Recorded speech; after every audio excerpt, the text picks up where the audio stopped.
to start the first of our classes that we are going to do, and we're just delighted to have you all here. Before we get going, before I introduce our teachers, I want to introduce a few logistics. Pickle Ice has water and sodas as well as the shaved ice, so if you get hot, go over there. She's going to stay open the whole time that we're here.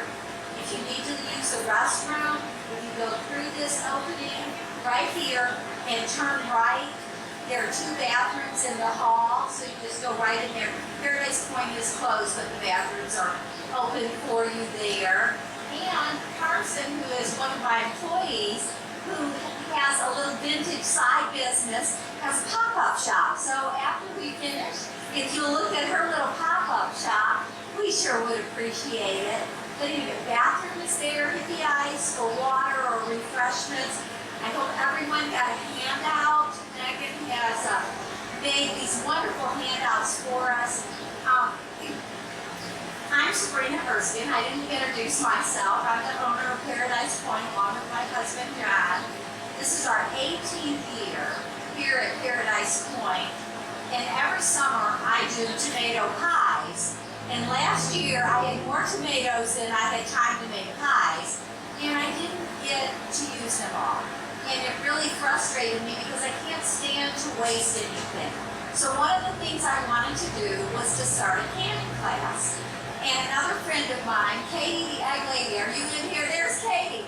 Katie the Egg Lady, that's how she's in my phone. Katie and I were talking, and we were like, we should learn together. And then she said, well, I have a friend who's been doing this for a few years, and she said she would teach us.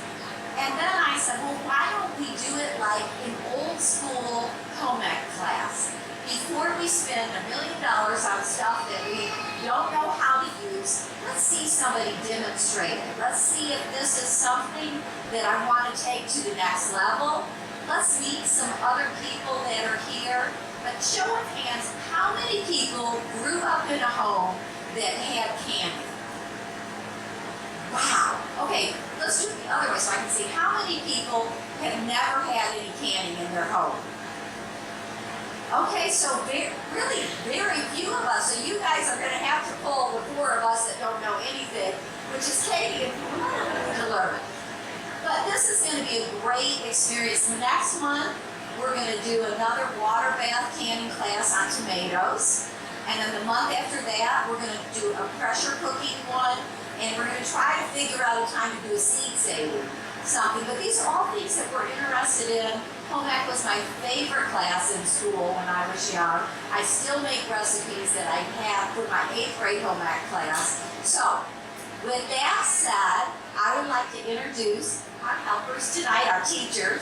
We've got Megan Morrison. Megan has been homesteading for a few years, but she was not a canning girl. This was a new skill, which was really helpful to somebody like me because it tells me you don't have to grow up and know how to do this. You can learn something new. So Megan is going to be our teacher, and then this is Holly Harper. I just met Holly today. Holly has contributed the cucumbers for tonight's class, and she's going to be helping Megan. So if you have any questions, feel free to ask. If you need us to stop or anything, if you need to get up, don't mind. Just get up, do whatever you need to do. This is casual. We want you to meet your neighbors at your table, meet some like-minded people, have fun, try not to get too hot. Thank you again for coming. All right, guys. Yes, my name is Megan Morrison, and I did not come from a canning family. So 3 years ago, when I decided I wanted to be more self-sufficient, it's kind of very intimidating to begin somewhere when you don't know anything. So, can you hear me?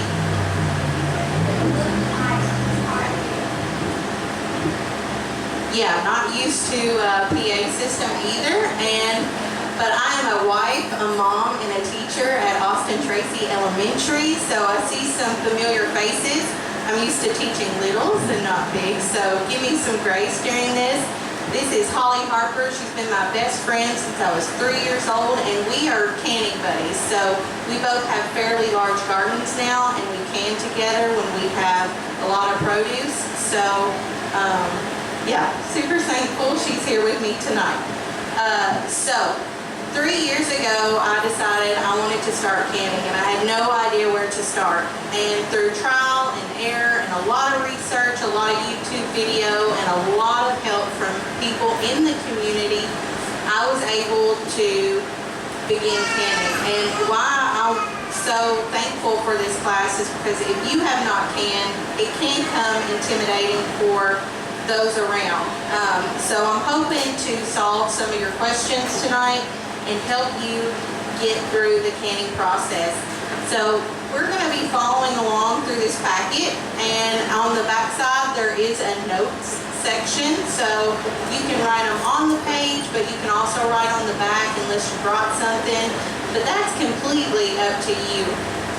So what do I need for canning? And today we're focusing on water bath canning, which is different than pressure cooking. So we will only be doing a water bath tutorial over pickles. First thing is you need a water bath canner with a rack. So Holly over here is showing you my water bath canner. I have a couple of these. This is my stainless steel one, but she's showing you the rack. When you buy this, you need to make sure that it comes with the rack, because that's what you're going to put your jars in, and it's going to help prevent breakage when you're cooking. Old timers use washcloths, dish towels, things like that. I have not, so I can't say that that will help. But if you don't have a rack, I've heard that you can use washcloths in the bottom of it. Cooking pots, as you can see, we have a cooking pot for our pickles that are on ice right now. We have a cooking pot for our brine. We have a cooking pot for our lids. And today, since we're doing this outside, we have a huge propane pot that we're actually going to process all of our pickles in. But it's technically a water bath canner. It's just on a much larger scale. But that is, we're not actually going to use this pot tonight, but you can use this in your household.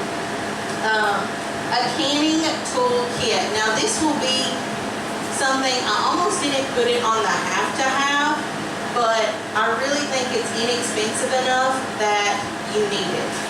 It comes with a jar lifter, so save your hands from burning yourself. It comes with a lid magnet, so you can stick it down in the boiling water and pick out your lids. And it comes with an air bubbler. And all of them are different. All of them have different looks to them, but I really like the ball set because this air bubbler is plastic and it gives you the head inch space markings on there, which are going to be important for your recipes later on. It also comes with a funnel. So I don't actually have the funnel out right now. Holly's going to pull it out for me. But this funnel, I use it all the time. I have like 4 of them at my house because for some reason every year I lose one thing. So then I just buy a new one because they're pretty cheap. So this funnel is going to help you and save you from wasting brine, wasting pickles, and getting them on your countertops and things like that. So those are have-to-haves, I say. And honestly, you could go without some of them, but those are going to make your life a lot easier because canning can get really expensive really quick. And they know how to market their goods, but it also can become overwhelming. So those are things that if you wanted to start at, you could find at Rural King or Walmart, and you could begin your canning process automatically. On the next page, this is an extension, and I put it on its own little page for a very important reason. It is your jars and your lids. And today I wanted to talk about jars and lids for a minute because when you're canning, my first error when I started canning is not realizing how much I wanted to can and not realizing what was the appropriate size jar that I needed. So I'm going to move over here really quick. And I have half pints, and these are my little jars, okay? And for my little jars, I do those with jams, jellies. I do it with my sweet relish. And I use those because when I use sweet relish, it's normally with hot dogs or something, and I'm not going to use a lot of it. So rather than waste a pint and waste the food, I put it in a smaller jar. So I plan ahead and think about how much I'm going to need and how much I don't want to go to waste. So half pints.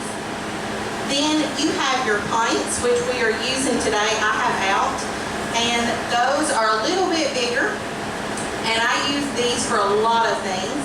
I use them for my pickles, I use them for my chows, I use them for my some tomato sauce and tomato juice, cowboy candy, peppers. Now peppers in my house, I don't use peppers as much, so I might put those in a half pint. But her house, they like it spicy. So they're gonna put it in a pint jar. And that just shows you the difference on what you need it for. So also, when I pressure can, I use those for some pinto beans as sides. It just depends. And then we have the biggest jar here today. There are bigger jars, but your quart size. And I have a family of 4. And she has a family of 4, so we do a lot of quart size water bath canning. And that's because when I do my potatoes and carrots and things like that, I put them in quart size because my family's gonna eat it. And I want some leftovers so I don't have to cook it the next night. John says there's a gray F4150, a gray something blocking the road over here. Whoever's vehicle that is, it's a gray F-150. Needs to move. Thank you. All right. So then once you build up your jars, you don't have to buy jars every year. It's kind of an upfront cost depending on how much you want to can, and you're going to go ahead and get your jars, but as you use your product or as you give to your friends and family, ask them to save those jars so you don't have to buy them every year. This year I did buy a couple of cases, but not nearly as many as I did last year or the year before when I was starting out. Also, let's talk about lids. So if you don't need to buy jars, you need to buy lids. And lids can come in regular size and wide mouth, which brings us to our next topic. Wide mouth, why buy wide mouth? You don't have to, but wide mouth looks like this. I brought one today just for this reason. It is in the name. It has a wider mouth than a regular mouth. And wide mouth is not as common to find. I mean, you will find it in a store, but there's not as many. But the reason I like wide mouth, especially for pickles, is because it's easier to get your hand in and out of. So if you're picking out a pickle, your hand's not going to get stuck in there. And if you don't have a lot of spacing in your house like me, you can stack jars on top of the wide mouth where you cannot with the regular mouth. So normally when I'm basting something in my house, I use my wide mouth jars and I stack with regular jars. So you can buy any jar and it's just fine, but those are just some helpful hints that I did not know to begin with. All right. And if I'm going too fast, it's probably because I'm nervous, so just tell me to slow down or raise your hand if you have a question.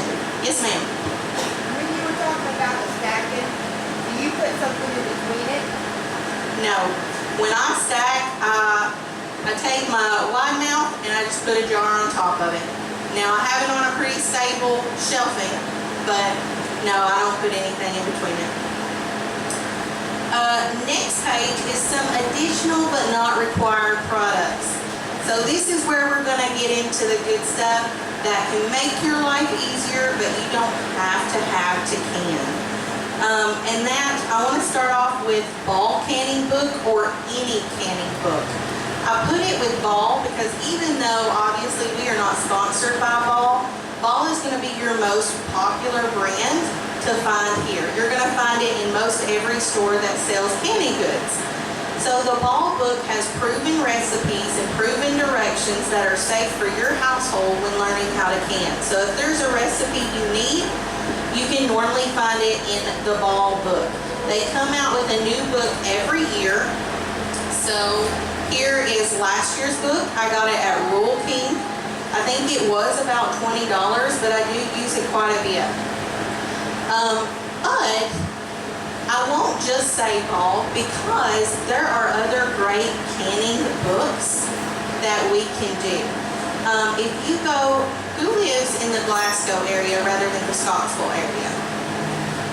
Okay, well I know personally because I worked at Glasgow TSC, they have a wonderful book section display that has a ton of homesteading and canning books. So the rest of these books that I have right here were found at TSC. So they are also canning books, and some of these, I like the recipes more than I do Ball. So if you can't find a Ball book and you go to the TSC in Glasgow to their book section, you're going to see a lot of canning and homesteading kind of reading. A vegetable slicer. Now, Holly can speak to this one real quick. Okay, so my husband and I decided that it would be more efficient to get a vegetable slicer instead of cutting all of our vegetables this year because it took forever last year. But I was splurged for the one that has the safety features because I took a hunk out of my thumb. I mean, if you do it slowly enough, then you're fine. You can't speed through it. So I do not have one of these, but it has been in my Amazon list of what I want to buy for a long time. And after we did our prep work yesterday and today, I realized that I need one now. It is going to save you a ton of time when you do pickles. And I am clumsy enough that yes, I will now buy the ones that have the safety feature. So extra pots, which you probably already have in your house, but I've had to buy some extra sizings that work better for, especially when I do my tomato sauce and my tomato juice. Think about how big you're making it and see if you have pots comparable to it. So really stainless steel, things like that. And you can normally find that during the canning season in different sizes of your water bath canner and different size pots that you can use with canning. Dishwasher. This is something I did not have until last year to really use during my canning time. And a lot of people are going to be hit or miss on this. Some people that have canned for a long time say absolutely not, but you can use a dishwasher to sterilize your jars. You don't have to. She bowls hers, so she washes them and then bowls them.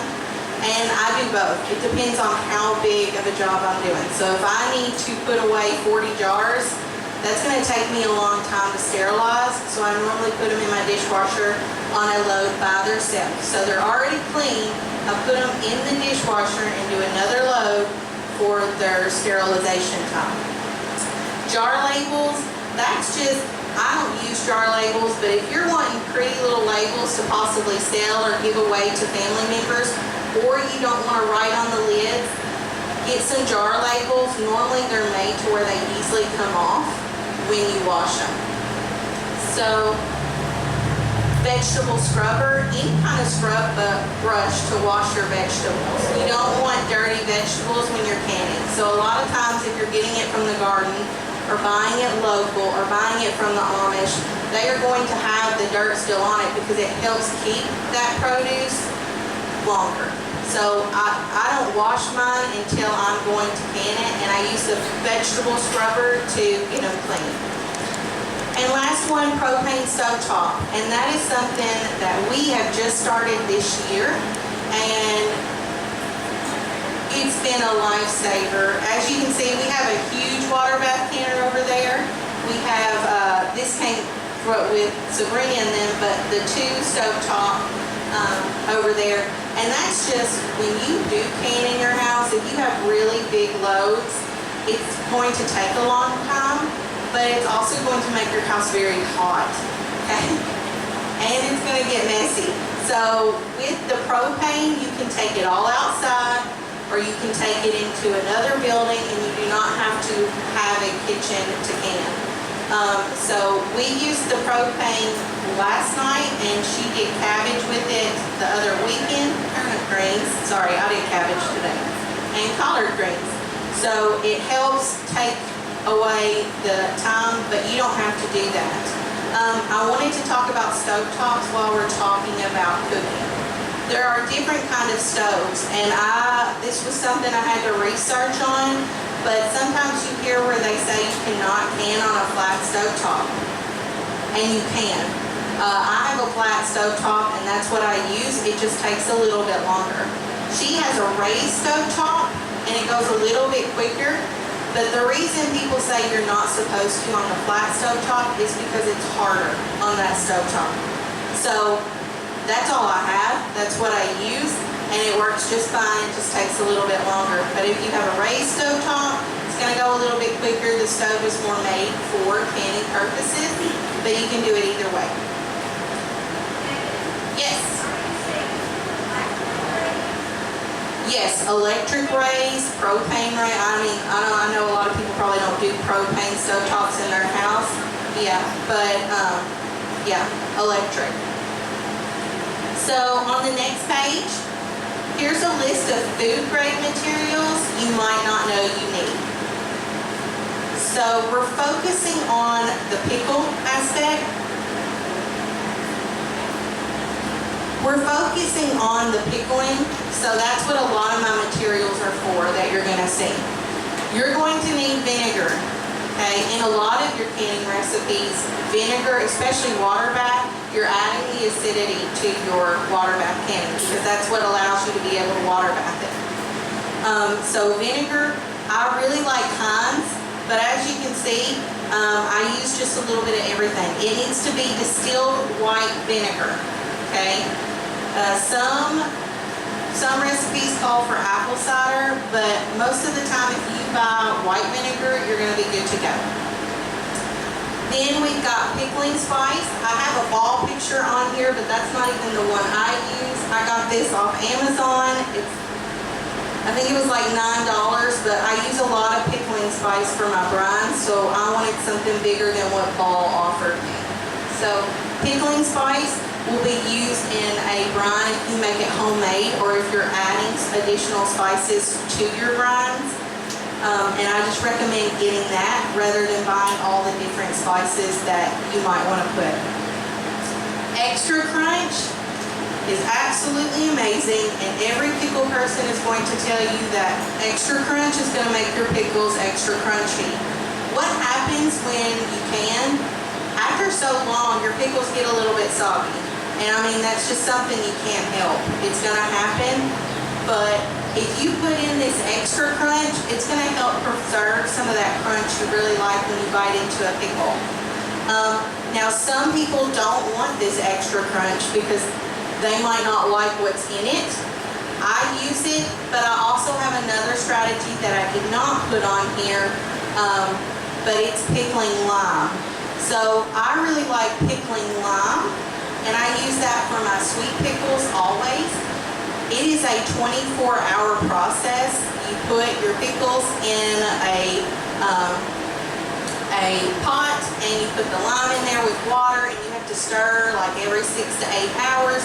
But I will say that pickling lime makes a crunchier pickle in the long run than this extra crunch. So I do lime and I do extra crunch just depending on, especially time's sake.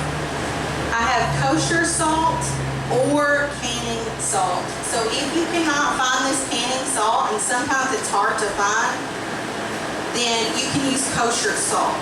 But I wouldn't trade out kosher or canning salt for anything else. Not your tabletop salt or anything like that. Kosher or canning. And then last but not least, I have a Miss Wages pack. And this one's a dill pickle, but Miss Wages, if anybody has ever canned before, especially new canners, Miss Wages is going to be your best friend. I love Miss Wages.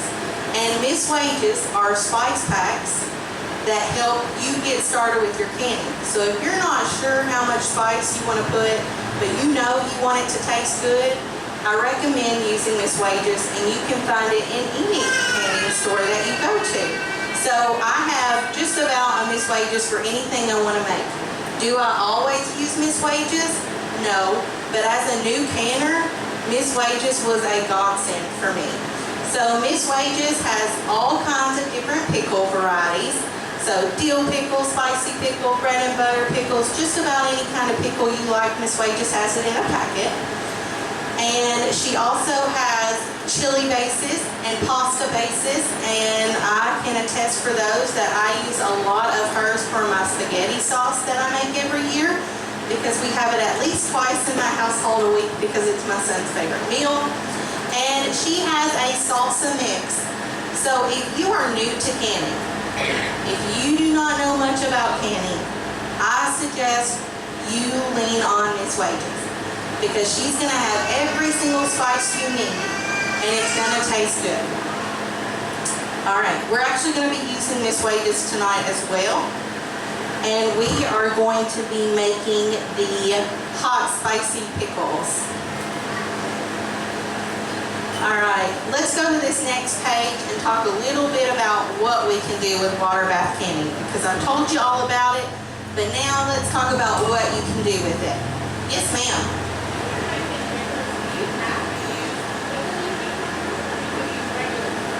You can use regular cucumbers. Whatever cucumber you got, you can pickle it. Because it's not really the cucumber, it's the brine that makes the pickle. So ours are pickling cucumbers. We grow them like that. But you can use straight eights. You can use just any kind. Yeah. So what can I do with a water bath canner? You can do jams, pickles, relish, banana pepper, jalapenos, tomato sauce, tomato juice, salsa, applesauce, ciders, peaches, just about anything that has acidity in it, you can water bath can. So I don't know if you're thinking about doing green beans or potatoes or carrots or things like that. Those need to be pressure canned because they're not acidic. So you're trying to make that stable enough to can. So everything we're doing for this class and our July class will be water bath, and then we'll switch to the pressure canning. So you can do so much more with water bath canning, but you don't necessarily have to stress about that. Most every recipe is going to tell you this needs a water bath canner or this needs a pressure canner. So even, like I said, Miss Wages, it's going to tell you it's a water bath canning. And Miss Wages comes with all the directions. Like all that good stuff, it takes it away from stressing about it. Most every recipe will tell you what to do. Now, let's make some pickles. So, where do I begin?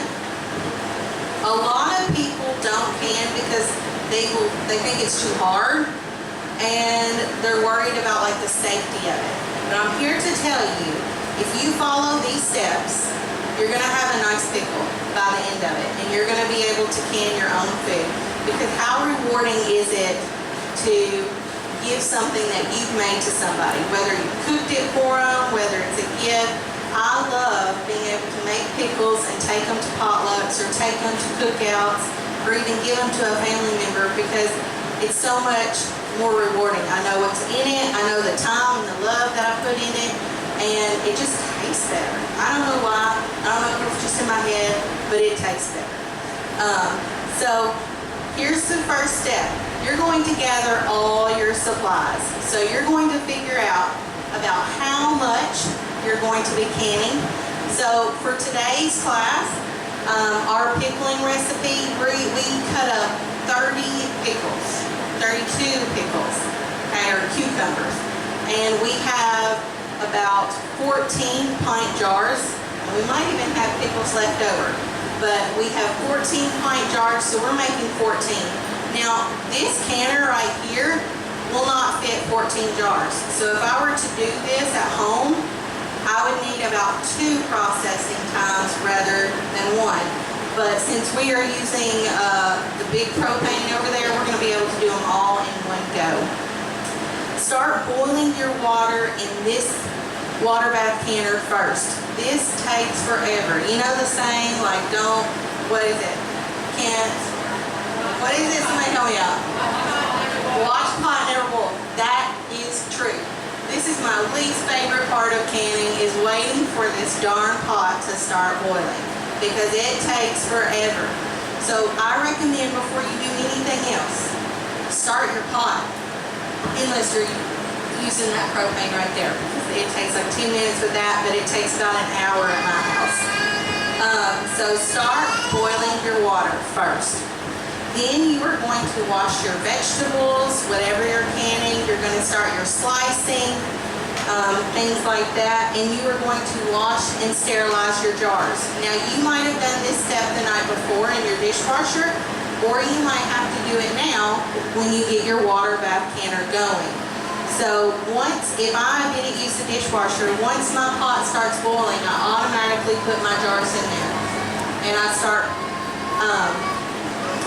sterilizing them. Now these jars we sterilized, but right before we came here, so we're not going to show that step. But here's what you do. When you start your pot of water, you're going to need to take this rack out. And then you're just going to put the jars in there. It doesn't matter. You can put them straight up. You can put them on the side. However many you can get them in there. You're just going to put them in there. You're going to submerge them in water when it's boiling. And you're going to let it go for about 5 to 10 minutes. And you're going to pull them out, drain the water, and set them on a washcloth. So that's how you will sterilize your jars if you do not do them in a dishwasher. If you do it in a dishwasher, make sure it's the only thing in your dishwasher. You're not cleaning another load, you're only doing the jars. So again, sterilize them for 10 minutes. Clean and slice your pickles. That's where that vegetable brush comes in hand, and that cucumber slicer or vegetable slicer comes in hand. It takes a lot less time. If your jars are not already sterilized and you still have to do that step, keep your cucumbers on ice. So today when we were prepping, we knew that we weren't automatically going to put in jars. So we kept our pickles on ice. And that's going to help with the crunch of your pickle too, because if you let them get too hot, they're going to get soggy, and there's nothing you can do to fix it once they're soggy. They stay soggy. So we kept them on ice so they're nice and cold. They still have the crunch, and this will help you in the long run. You're going to pack your pickles into the sterilized jars. Now, this is the biggest error I made, and it's called fruit float, but there's also a vegetable float. So this was when you first can, you want to can so many jars, just so you can take that pretty picture and say, oh look, I canned like 25 jars and there'll be 5 pickles in there. So what you're going to need to do is you're going to need to make sure you pack these down. And you're going to need to make sure you don't pack them all the way to the top, because then your seal's not going to be good. But you need to tap them on the table. And that's going to help them settle, and that's going to allow us to take some out if we need to. But you're going to try to pack these jars as much as you can. And you're going to know the brine light lifts them up. You might have to take some out. But you are going to make sure you've got a nice, solid pickle jar. And it might mean you don't have as many jars, but you know there's not going to be a lot of float. Because what happens when it floats is your pickles are going to come to the top and not be as submerged in that brine. And that could mess with the safety of the pickle. So that was one of my biggest learning experiences. So after we pack them, and we're going to go over the steps first, and then we're going to show it. And with this propane tank, it won't take us very long, but we want to go ahead. She's packing them now because it does take quite a bit of time to just get that step done. But then we're going to talk about the brines and things like that. So once you get them packed, you're going to go ahead and start pouring the brine into your jar. So this is my husband, John, and he deals with the propane because I am not skilled enough to do that. It scares me half to death. So he is going to go ahead and get this propane started for us. And what's in this pot right here is our brine, and this pot is our lid. So once you've got your water bath canner boiling, ready to go, you're normally going to need about 2 more pots on your stove top. So make sure you adjust accordingly. And one pot is going to be your brine. And this doesn't necessarily have to be a huge pot because we're making a bigger batch. But you're going to need a pot for your brine, and you're going to need a pot for your lids, because you want your lids to be hot Not necessarily like boiling for a long period of time, but you're gonna want your lids to be hot going on the jars. So we're doing a hot pack processing, and that means we've got a hot brine going into a hot water bath. So there's different, sometimes you cold pack things, but if we did that with this recipe, our jars would break.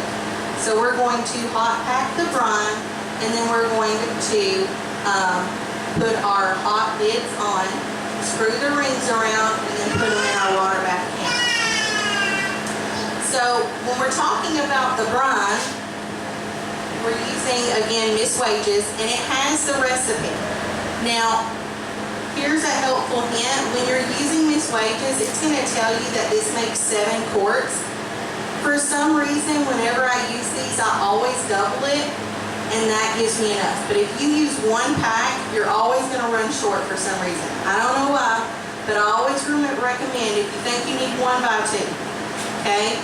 If you think you need 3 by 4. So we are actually doubling this recipe today, so we'll be using 2 packs and doubling our vinegar and doubling our water. But we have 9 to 11 pounds of pickling cucumbers. This does say pickling, but you can use whatever cucumber you want. And for those of us who don't measure our vegetables, like me, Miss Wages puts about 50 3 to 4 inch cucumbers. That's what I go by. So when we talk about cucumbers, if you are picking them or you are buying them, the best pickling cucumbers are because they're smaller. So if you're buying a huge cucumber, it's already going to have the seeds that have kind of started to harden. So that's why they do say pickling cucumber. It's just because they're a smaller cucumber. That's really before the seeds have started to set in, and they're going to be a better pickle. So we have our pickling cucumbers packed here, 14 jars, and then it says we need 3 1/3 cups white vinegar, which we already did and we doubled it, and then we need 7 1/3 cups water, which we doubled, and then the pack of Miss Wages. Will you go ahead and put that in there? And once you start your brine, a brine doesn't have to be boiling for a long time. You're just going to allow it to get to a boil.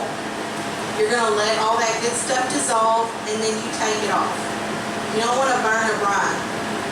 So if you don't like what's in Miss Wages packs, even though we're using it, you can still make your own brine. I have a sweet pickle that I make my own brine for because I can't find a pack of Miss Wages that I like for it. So if you are one of those and you know kind of what kind of pickle you like, but you don't like the Miss Wages, make your own brine. My husband and I adapt Miss Wages packets to fit what we like. We like things spicy in our house, so when we do bread and butter pickles, we also add habaneros and jalapenos. So yeah, again, you can even adapt your Miss Wages, and that means putting like jalapenos, things like that in there. We are not doing that tonight, and a lot of Miss Wages packets don't recommend it, but we've done it for 3 years, and it's safe for us. We can't say it for you though, because you know, if something were to happen, we'd get in trouble, right? So we do it. It is your own call if you want to do it. So tonight we are just following the spicy deal, but like we said, we can add what we want in there.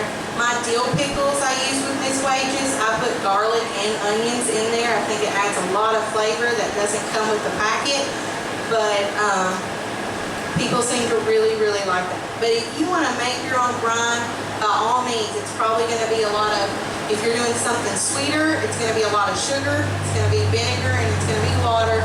And then it's going to be some pickling spicy. If you are doing something like dill or spicy, you're probably not going to have the sugar in it, but you are definitely going to have your pickling spice, some kind of jalapeno hot seasoning, a vinegar, and water. So really think about what kind of pickle you enjoy or what other people are going to enjoy. I do not like spicy pickles, but they are always the hit of any kind of party cookout thing I go to, and he really likes them. So even though I don't like them, I make them because so many other people I know do like them. So now once this brine gets going, and once these lids start getting hot, we're not even gonna let them boil, we're just gonna let them get hot. We're gonna start funneling into our jars. And while we do this, I might put the mic down so I can help, but if you all have a question, let me know.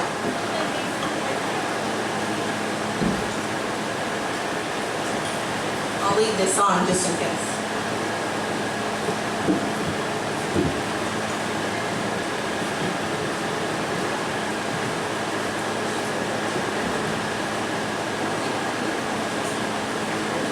All right.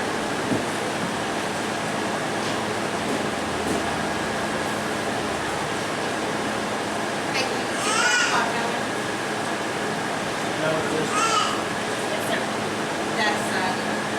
So what we're doing now, our lids started to get hot, so we're taking them off. We're not even letting them boil because you can kind of melt that seal some. But as long as it's hot, it's good. Some people don't even do this step. It just makes me feel better. Now we're waiting on our brine, and then he is starting this propane tank. It puts off a lot of heat and it's really loud, so that's why we put it all the way over there.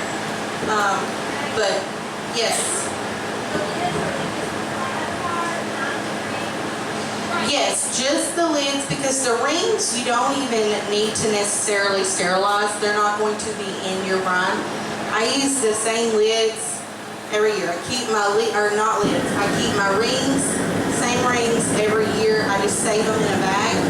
So you don't need to worry about those. I wouldn't let them be dirty, but they're probably not going to be dirty. You're just going to take them off because, and I'll talk about this in a minute, process these, as soon as our jars seal, we're going to take these rings off, and I'll tell you why. So we had a question about the jars. If I do it in the dishwasher, do I put dish detergent in it? And that is yes, if I don't wash them beforehand. If I hand wash them beforehand, then I'm not going to go through that step. But if I don't, if I pull them out of one of these packs, I'm just going to throw a pot in there and start washing them. Okay, so it's up to you. You can hand wash them, put them in there and just use the water, or you can use it through the dishwasher completely. Our brine is done, so what we're going to start doing, and you can do this different ways. You can get a ladle. It's going to take a while, or you can get a measuring cup. You know, you got to watch your hands, but every can or nose, you might burn yourself. So that is why we wore jeans, we wore shoes, because, you know, we have been prone to burn ourselves before. But we just got to be careful. Now, on this recipe, we put that, okay. It'll give you a head-inch spacing. I don't always look at this, but you do not want to put the brine to the tip of your jar. You want to give your jar a little bit of head space, even if your pickles float above it. So if you have pickles that are coming out of your jar, that means you packed it too much. But if you have brine coming out of your jar, it will affect your seal. So do not fill your jars to the tippy top with brine. We're just going to give it about an inch head space and then put our lids on top of it. And that is because if you have seepage that comes out, like your brine's coming out, because we don't tie or we don't screw our lids on or our rings on super tight when we do this, finger tight, which we'll talk about in just a minute, but if we don't do that to right off the bat, so you might have a little bit of loss of brine, but if you feel it too much, it's going to get your seal messed up and it's not going to seal. So right now we are just feeling to the top. I will try to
starts boiling again, it's gonna get in there.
because the nutritional value is going to start breaking down eventually.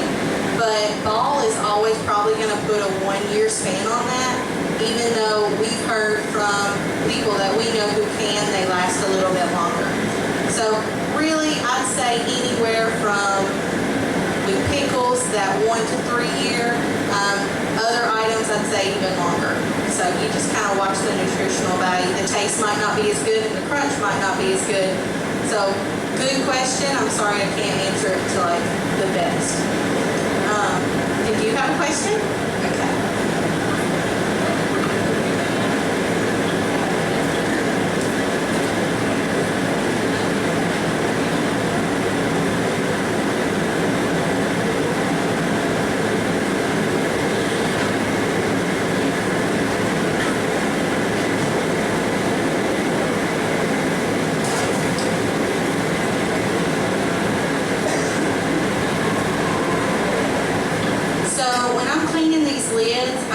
Brine left over because I have green on my paper towel. And this can be a very daunting process. I hope you all don't get like grossed out, but obviously we trust each other, you know, so I know my hands are clean, I know her hands are clean, and whoever you're doing this with, just make sure it's a clean environment. We trust each other's cleanliness, but if you're doing it somewhere, just make it as clean as possible, because it's you that's going to be eating it, and somebody you love or a friend or things like that. So your safety is how you're going to do it, but you know, make sure it's clean.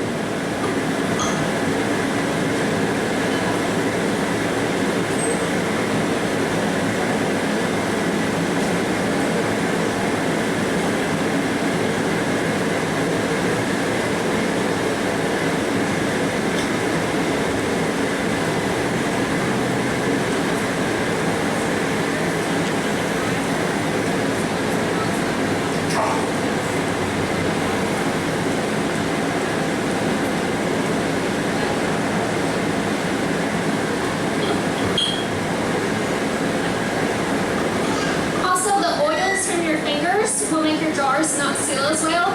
So when you're putting your lid on, try not to touch the under part of the lid, or it'll make it not seal as tightly.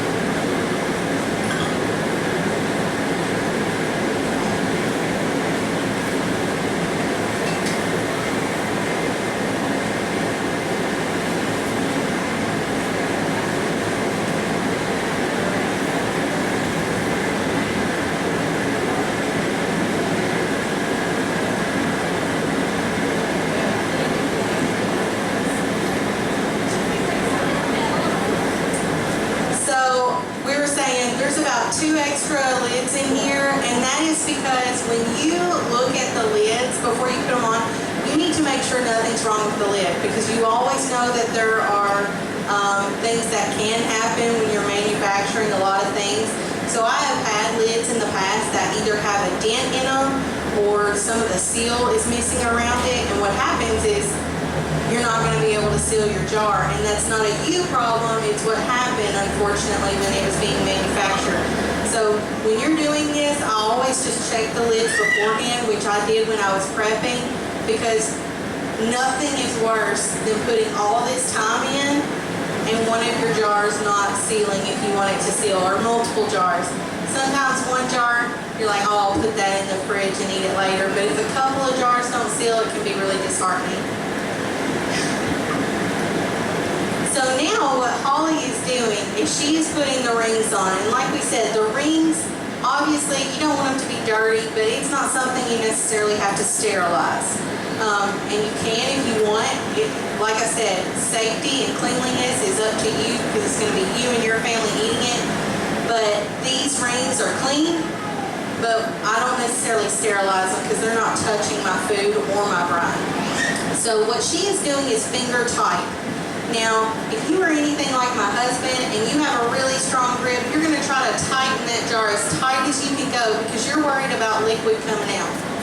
If you do that, your jar might explode, because what happens is when this goes into the processing bath, you're going to need some of that air to come out of the jar, and that's what's going to help the suction and the seal, because this is all a suction and sealing process. So you want them finger tight, and that just means turning them until you feel a little bit of pull, and then I just do a little bit more and I'm done. So never are my rings on there super tight, just tight enough that my lid isn't gonna fly off. Okay, so when you watch any kind of canning video, you're gonna hear finger tight. So maybe I can show you really quick. So I've got my lid and my ring. I'm just squeezing on there until I feel a little bit of pull, and I go a little bit more, and I stop.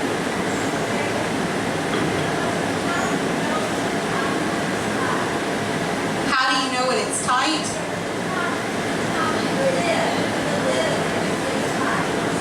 So when it seals, it's the most rewarding sound, and I hope you get to hear it today, because normally all the jars are going to seal within the first 30 minutes.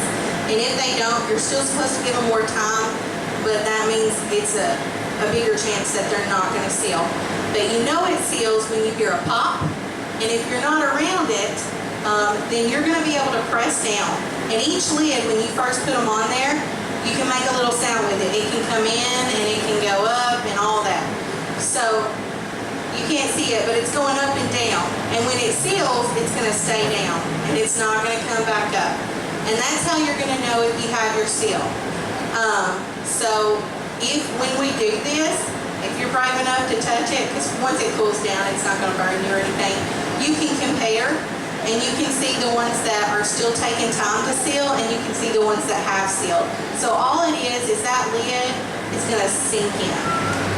So now, we've got our jars ready, our rings are finger tight, and we are going to start packing them in our huge propane water bath canner. But this is where you at home would put them in your rack.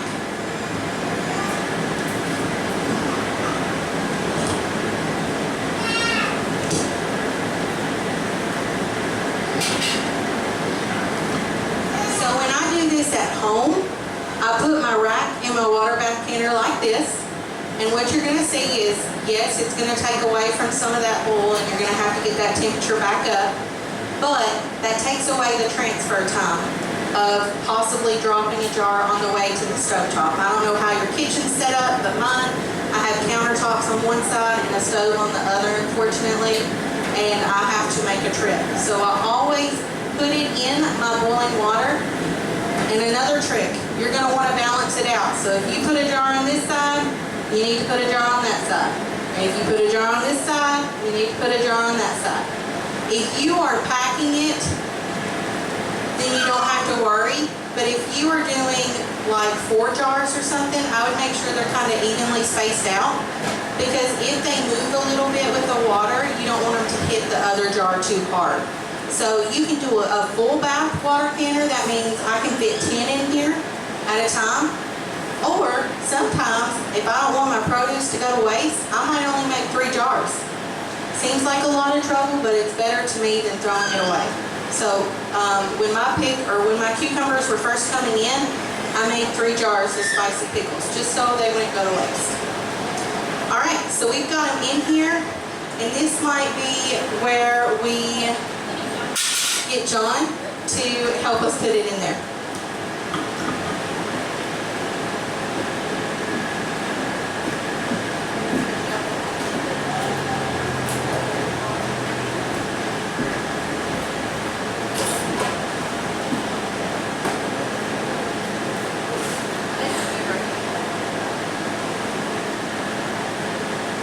We had a little bit of practice with this last night. We learned kind of the ins and outs of this thing. Yeah, we also learned it's too heavy for us, so we definitely recommend it if you're somebody really strong.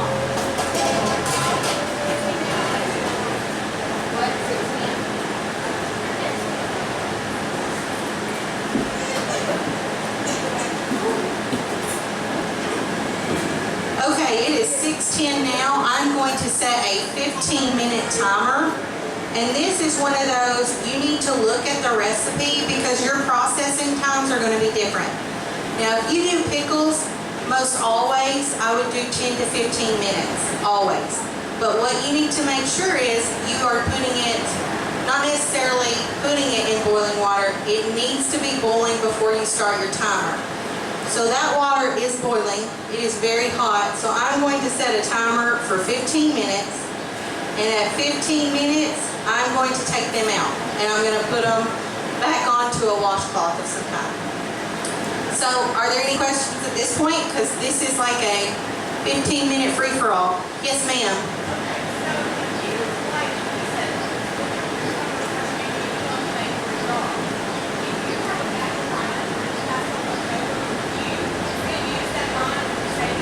That is a great question, and it's one I did not know for a while. So she is saying, when I only had so many cucumbers and I made a whole pot of brine based on this recipe, what did I do with that leftover brine? Do I have to throw it away? No, but here is what they recommend. If you have a lot of brine left over, if you make too much brine, then you can put it in a mason jar or in a container that seals, not necessarily canning seal, but a lid being able to shut.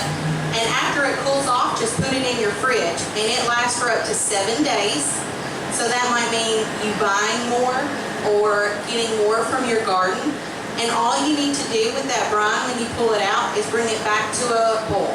And then take it off again and put it with your new pickles. So yeah, don't waste that brine. You can reuse it. Just a 7-day kind of time span. We actually did that last night with the pickles that we made. So in my refrigerator we have 2 mason jars of brine left over that we'll use for the rest of the pickles that are at home, or the cucumbers that are at home. Yes, ma'am.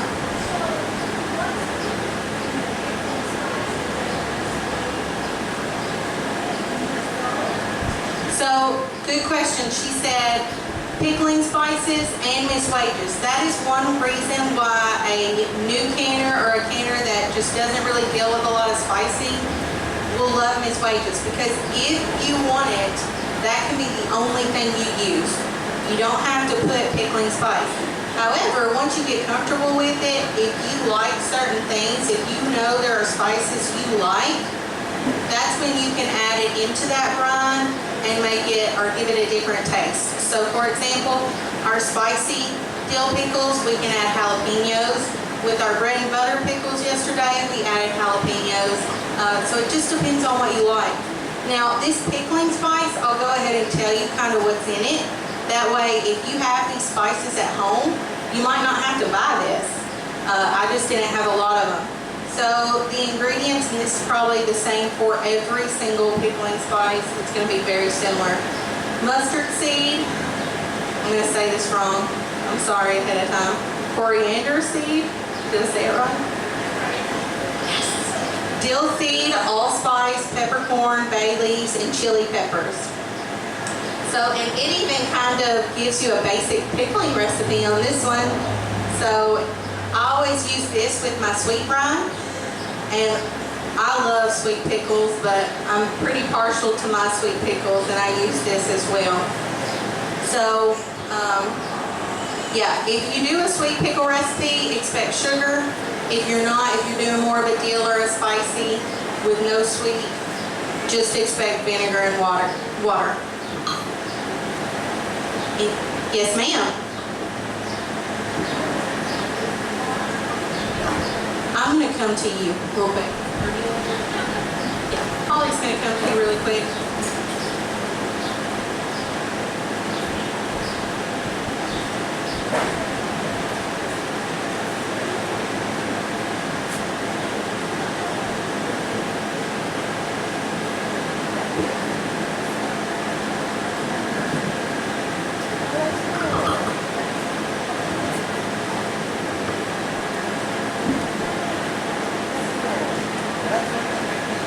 So her question were, do the jars need to be submerged in the water bath canner? So water rising above it?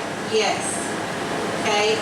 When you fill your water bath canner, I always fill it about 3/4 full. You do not want to fill it all the way full like I did the first time, because what happens is if you can a lot, all that water is going to seep out.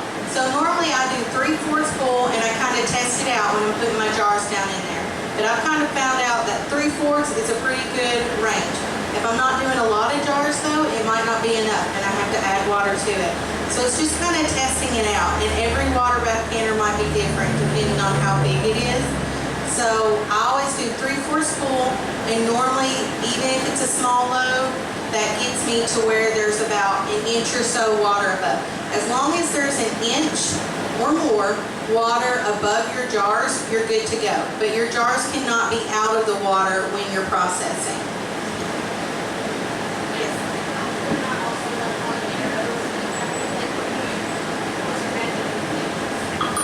So my husband really likes the bread and butter, and they have a zesty bread and butter in the Mrs. Waitress brand, but we didn't really love it.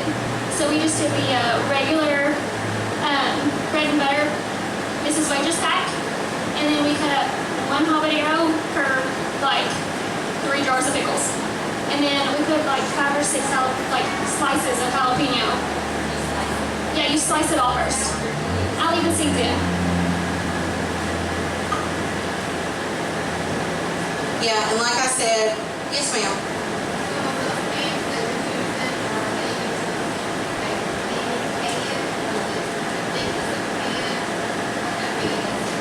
Yeah, well this is actually a canning, it's called a water bath canner. I bought it from Rural King last year, and you're gonna see that water bath canners come in all shapes and sizes and all different enamels. So I have like the old school black and white speckled one, I'm sure that's called something, but I have that one as well. This one's stainless steel, but that's just a cooking pot. It's like a big soup pot. Yes, I use that one all the time. So you can use any of them, as long as it can boil and has a top and then a rack.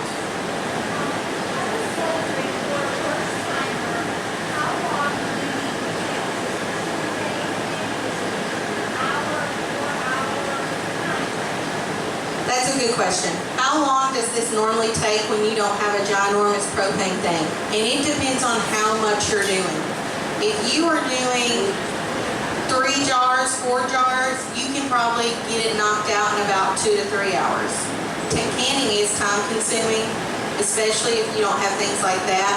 If you are doing a big batch, like for example, if I were doing 40 jars of pickles, which seems crazy, that means 4 times that I have to process my jars. So I do 10, pull them out. I put 10 more in, I pull them out. So it depends on how much you're doing. We put up 37 jars of tomato sauce last year, and it was a 14-hour process.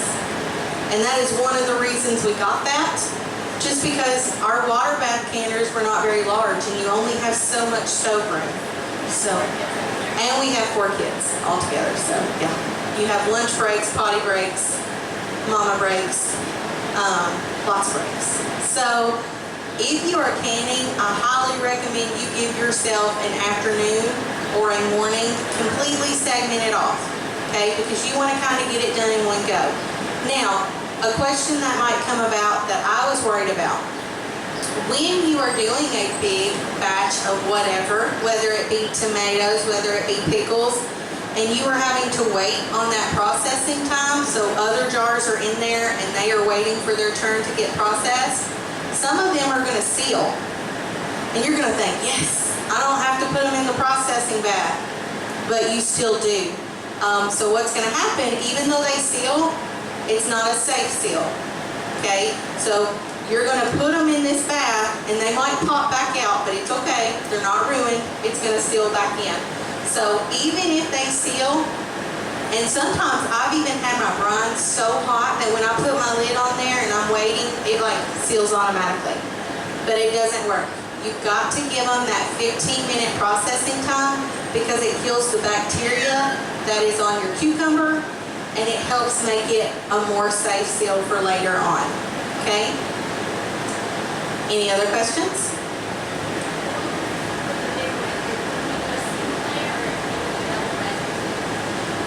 Now, with water bath canning, I do not recommend doing a double layer. With pressure canning, if you have have a big enough pot, you can do double layer, but with water bath canning, most of the time you're not gonna find a canner big enough to do a double layer. This one, we haven't tried it. That's new. I mean, it might save us quite a bit of time. It can hold quite a bit at one time. Yeah, we did 19 in there in one go, which was amazing because when we did the quarts of tomatoes, like we said, we had about 30-something jars, so it only fits 7 quarts. So think about how many times we had to wait. And the processing time is different as well, which we're going to talk about in July. So July 14th, come if you want to learn about tomatoes. And we kind of space these out because right now is your cucumber time. In the garden, a lot of people are starting to get their cucumbers. So if you're friends with anybody and they garden, you need to ask them, do you have any extra cucumbers? Because they're starting to come in. They probably do. And then July is more of your tomato time. So when I can now, I kind of really plan it out. I have a season in May that I do for my jams. June is a big time for cucumbers and peaches, peppers, things like that. And then July, I really focus on my tomatoes and salsa and things like that.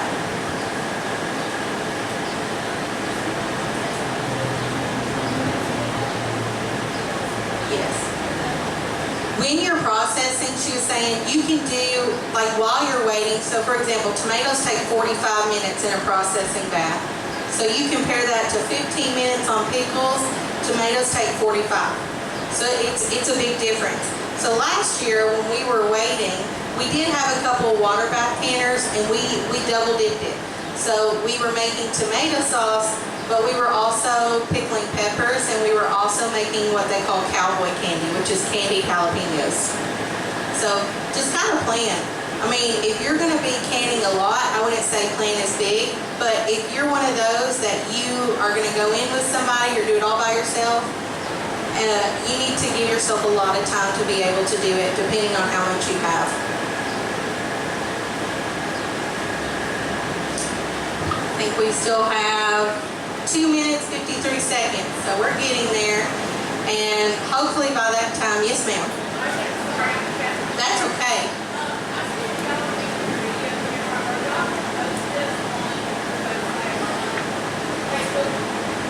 Absolutely. We're pretty nervous about this, but we have decided, since we do so much of this, and I cannot tell you how many people ask us how to do this, which is amazing, but we are going to make our own YouTube channel, and it is going to be called Worn Out Mamas Canning, because we are worn out mamas with 2 toddlers, and we work all the time, so we are going to make our own YouTube channel, and we're going to put this video on there. Along with bread making, and so like sourdough, I do a lot of bread baking and things like that, and garden tricks and preserving. So we don't just can. I mean, when you think about, and this is getting into a whole nother scheme of things, and I saw the comment, and I don't know if she's in here right now, but I saw the comment that said, I don't have a big garden. And I want to address that. I'm glad you brought that. Because you do not have to be a gardener to be a canner.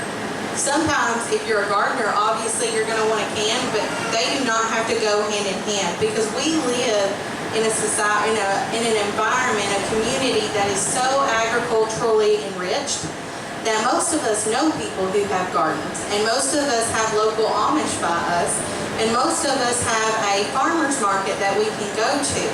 So we have so many things around us that most people might not have, that you don't have to have a garden to can. When I first said I wanted to can, I did not realize how much of a garden I needed.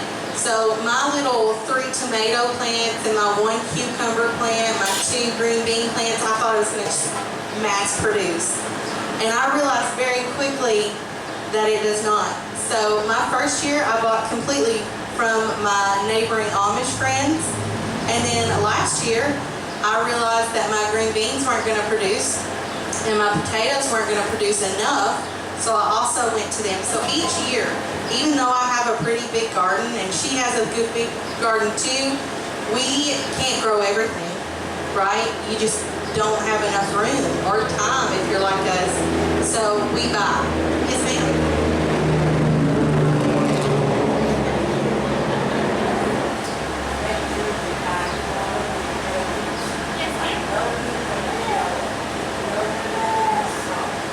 That is such a good comment. She said, make sure you buy quality produce. And what she means by that is, guys, if you are canning it, you want to make sure it's good stuff. So when I'm talking about cucumbers, you don't want cucumbers that are a week old. Even if you refrigerate them, you're going to get squishy. Okay? And if your cucumbers are really squishy to the touch, you can can them, but they're not going to taste good. It's going to be a waste of your time. So if you plan on canning, you need the fresh of the fresh produce.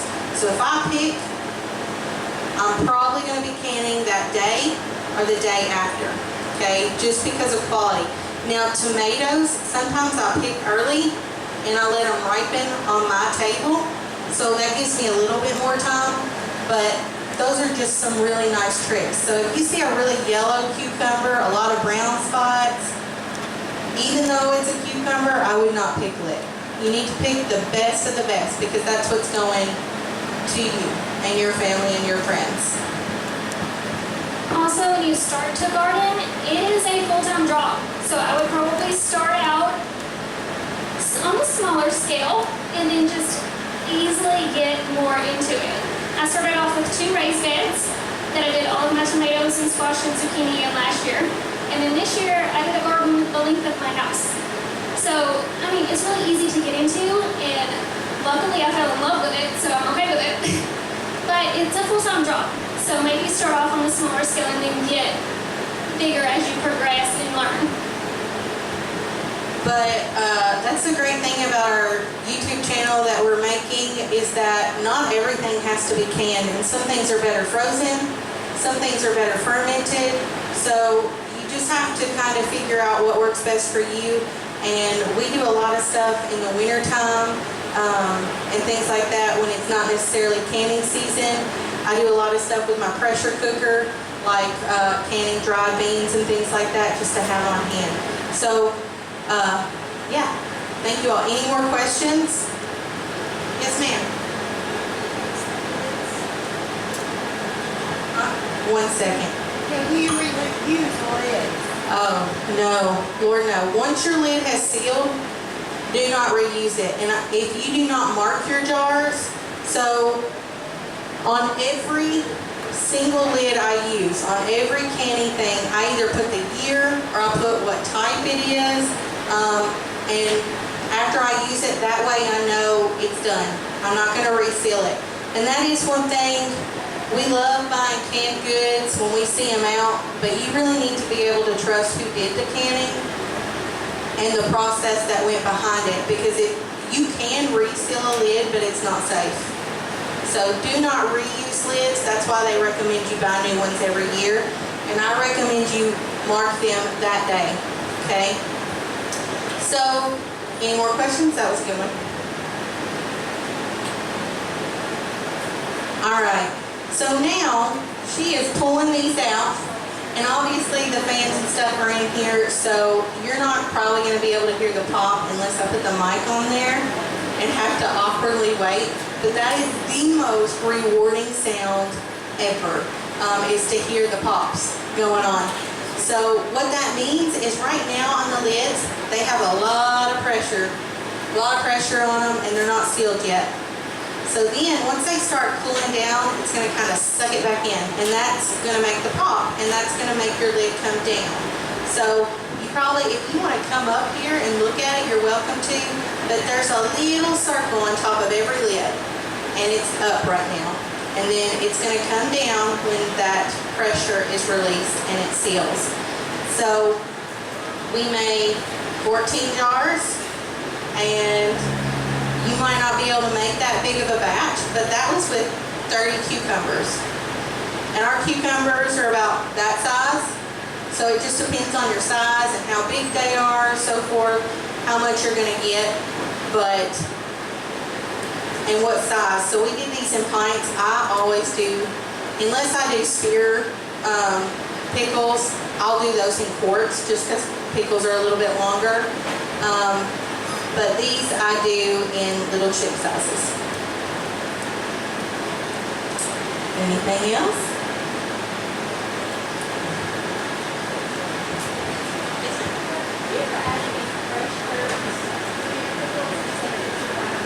I do, and I do especially with my salsa. Maybe I grow my own dill, so when I make dill pickles, I like to put my fresh dill in there. Not everybody does that, and not everybody recommends that, but I have done it safely, so I recommend it. I feel like it brings out a really good flavor. And with a lot of my pasta sauces and things like that, I like to use basil and the things like that. Yes, ma'am.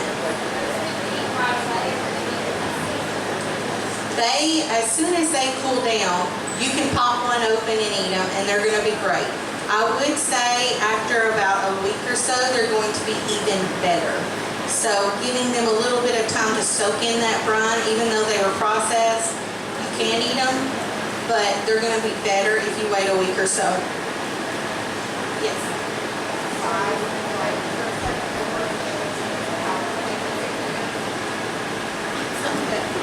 I'm gonna have her come. Something about this side I can't, hard of hearing on this here.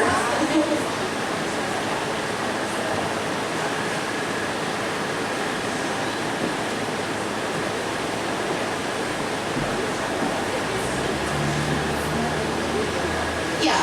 Oh, the size of your cucumber. Okay, so it just depends. They can be really any size, but the bigger ones, the one with the harder seeds, I don't recommend. Just from tasting them, I don't think they taste as good.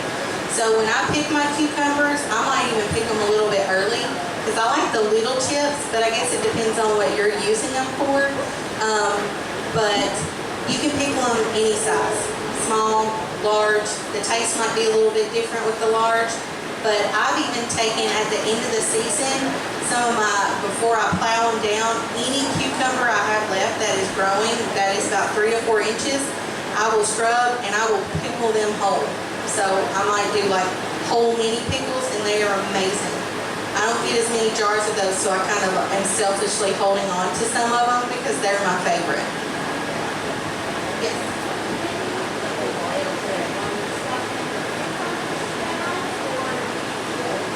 So when do I put the dill and things like that in?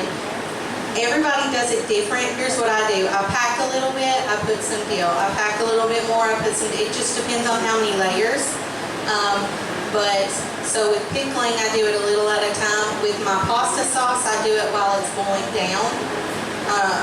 So I'll put it in with it and then let it cook down like that.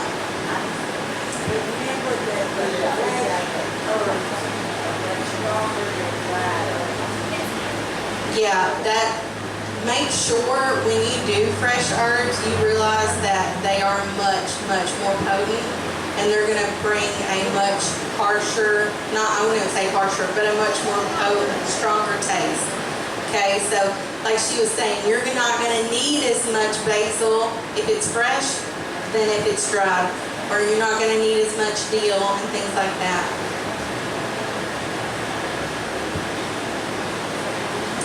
All right, so we have, in the time here, we've had a couple already pop, and then some of them still waiting. But that's the thing, if you don't hear the pop, and if you come back, they say give it 12 hours. I feel like that's really extensive. So if it is not sealed in the first 3 hours, that's when I kind of think, oh, well, maybe I'll just refrigerate this. But you can reprocess it. That means you can get your water bath canner going again and stick it down in there one more time. And you might even, I would change the lid. So I would open it back up, check your seal, make sure it wasn't a defective one. And then if it did not seal, you're still good to put it in that processing bath. But when I have done it in the past, I don't do it very often, but when I have done it in the past, sometimes I just get a new lid because I figure it's either, if it's not raised up to the point where my lid's not being affected, it must be something with my lid. So if it doesn't seal, if you have a big batch that does not seal, reprocess it. And that might be a lot of work, a lot of backtrack, checking your lids, making sure there's enough headspace, things like that. But you can reprocess. It's much better than throwing it out. Yes, ma'am.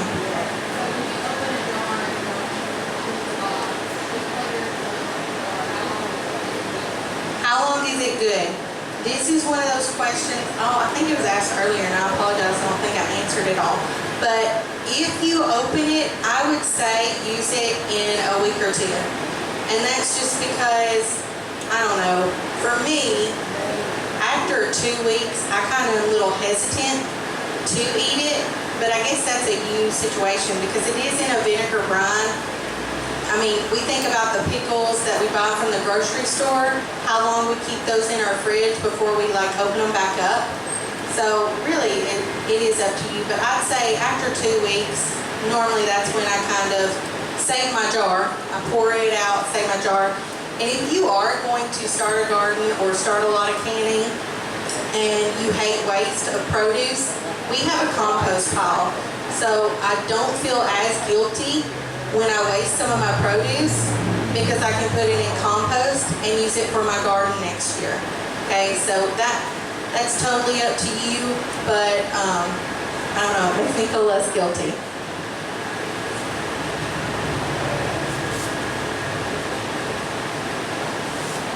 All right.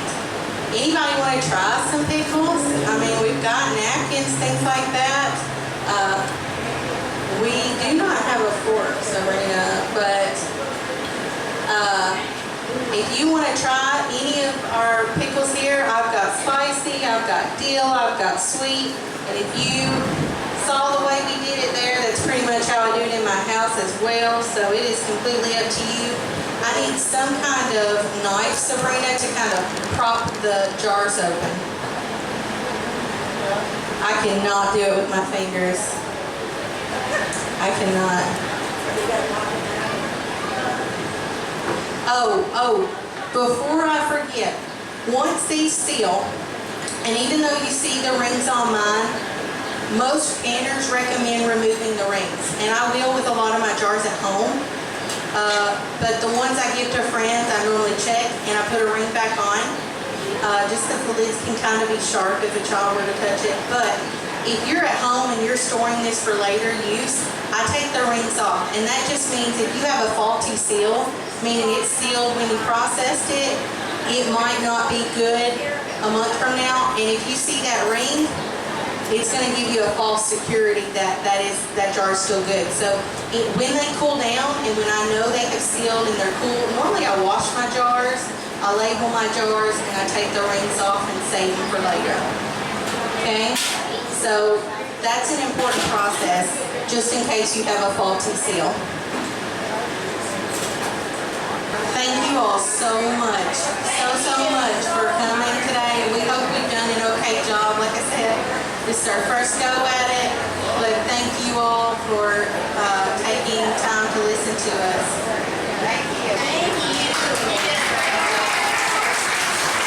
Yes, thank you, Holly and Megan, so very much. Thank you all for enduring the heat and coming out. Can't control that, it's when things grow. But we're going to have one next month and the month after that. And as long as we can come up with good ideas that we can share that are free and just helping us get some new information, we're going to keep doing this. So please come back. We appreciate you coming out today. Be safe going home. Thank you.